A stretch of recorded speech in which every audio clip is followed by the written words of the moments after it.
Hey, what's up, guys? This is Fula with another video. Shout out to the whole LDBC. So, what I see here is that, Luis Ortiz has some choice words for Dillian Whyte. As a matter of fact, Luis Ortiz said, "Strap your nuts on, face me on December 1st." In fact, there's been a little bit of back and forth. Dillian Whyte has said that Luis Ortiz actually priced himself out of a potential fight a few years ago. Dillian Whyte said he offered the fight to Ortiz a couple of years ago, but he didn't want to know.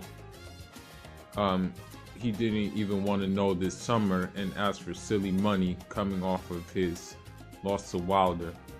And he made it clear that he wouldn't be ready on July 28th.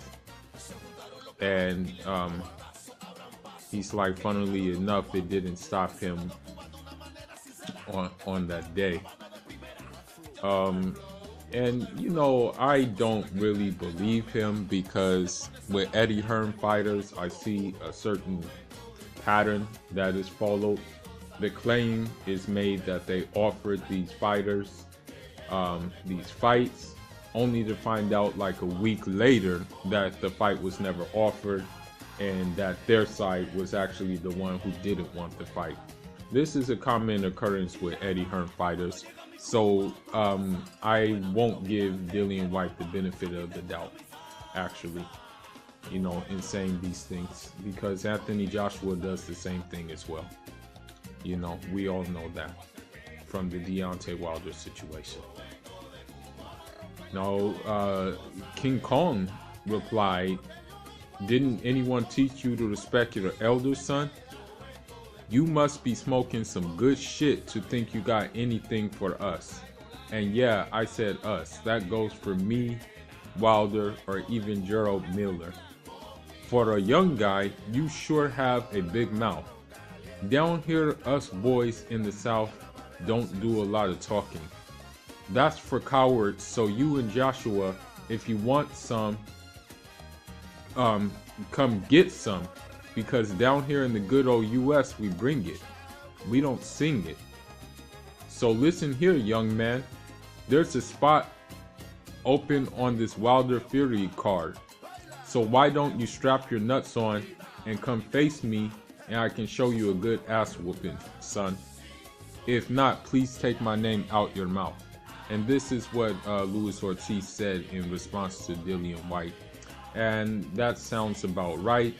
That sounds like Luis Ortiz. I don't think Luis Ortiz is turning down any smoke. In fact, and I'm not trying to be biased or anything, but I have not known Cubans to be ducking fighters. In fact, Cubans can barely get fights, so why would they duck, Now, according to Eddie Hearn, which I don't believe, you can never believe anything that guy says. You trust him as far as you can see him. Eddie Hearn said that he wants them to fight on December 22nd. That's what he said, okay? He said that, he basically said that that's the fight he wants, that he wants them on, and this is Eddie Hearn's words. Yeah, he called them out for December 22nd. I spoke to Luis Ortiz people earlier, but not about the Dillian Whyte fight. I love to make the Luis Ortiz fight for December 22nd. If Director Sora don't want the fight, or if a deal can't be done, then he's ready. If Luis Ortiz really wants the fight, then let's do it. The WBC Eliminator can get made the end of next week. We've got to know.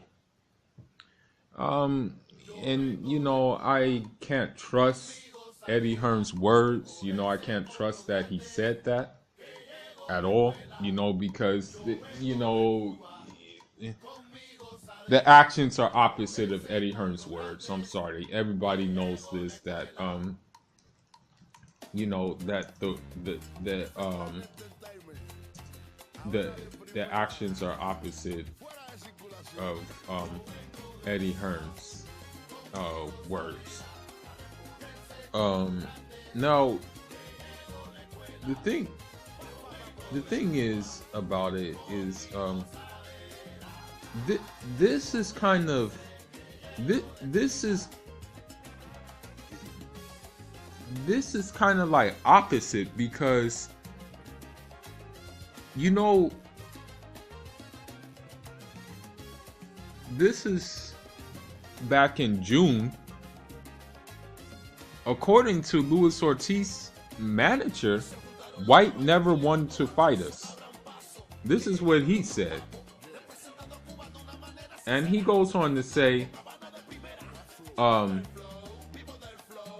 Jay Jimenez goes on to say that we listened to all those comments about an impending fight with Whyte, and we know that something wasn't right. Whyte never wanted to face Lewis. His representatives knew that they would risk a lot against an opponent who was better than him with more boxing ability. By selecting Parker as the next important opponent, Whyte is stepping away from his number one ranking with the WBC. So Ortiz,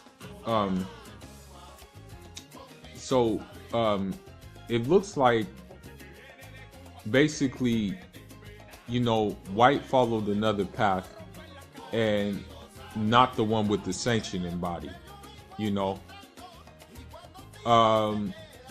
So the thing is these and you know, and I'm not saying all of them, but a majority of these UK fighters and these UK fans are delusional. Like I have an uncle who lives in London, you know, and he tells me basically the same thing. Like he tells me like it transcends in sport. Like I mean, even if you're from a city, like for example, if you're living in like Middlesbrough or something, and you know your team is shit, they're still going to act like their team has a chance at competing. And if there's good players on that crappy team, and you're thinking to yourself like, well, these players should transfer to a bigger club, then the fans of the crappy team will curse you out and get mad at you and stuff like that.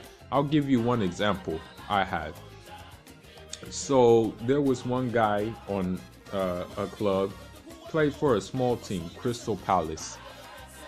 And I'm like, yo, this guy needs to go to Chelsea. He needs to leave. His talent is too good, too much potential there for him not to do it. You wouldn't believe all the fans of that small club who were cursing me out, you know, oh, fuck off, you cunt, and things like that. And I was like, wow, you guys are really, really delusional if you think that this small team has a chance at competing at a high level.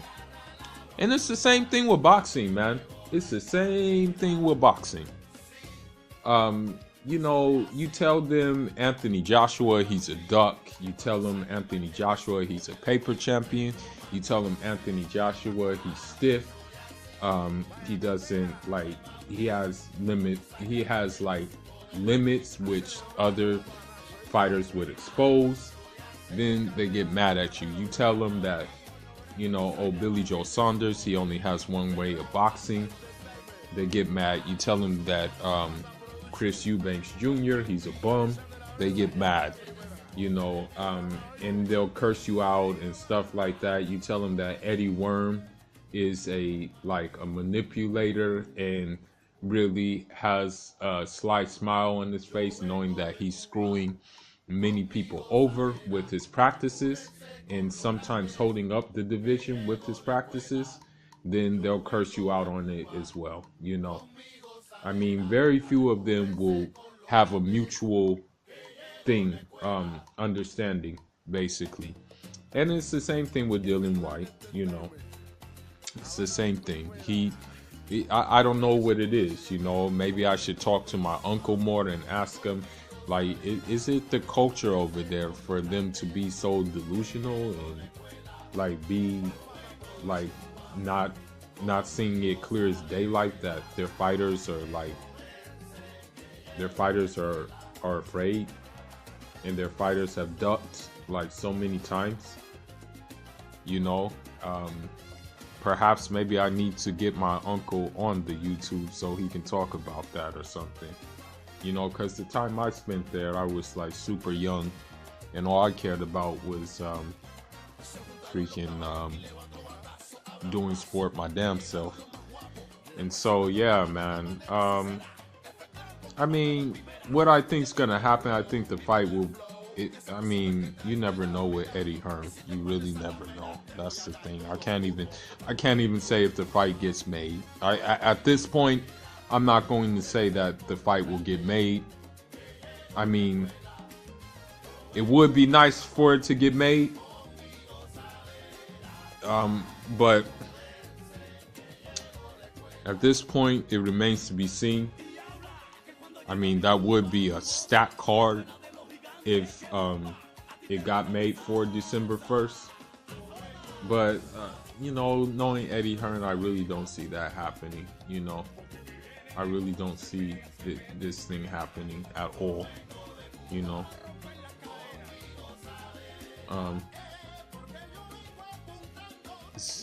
So, I'm off until the next one. Let me know what you think. Let me know if you think this fight is gonna be made. Let me know if you think Eddie Hearn is gonna be a man of his word. Or let me know if you think Dillian Whyte is just name dropping for clout like a lot of these guys. I'm off until the next one. Njara.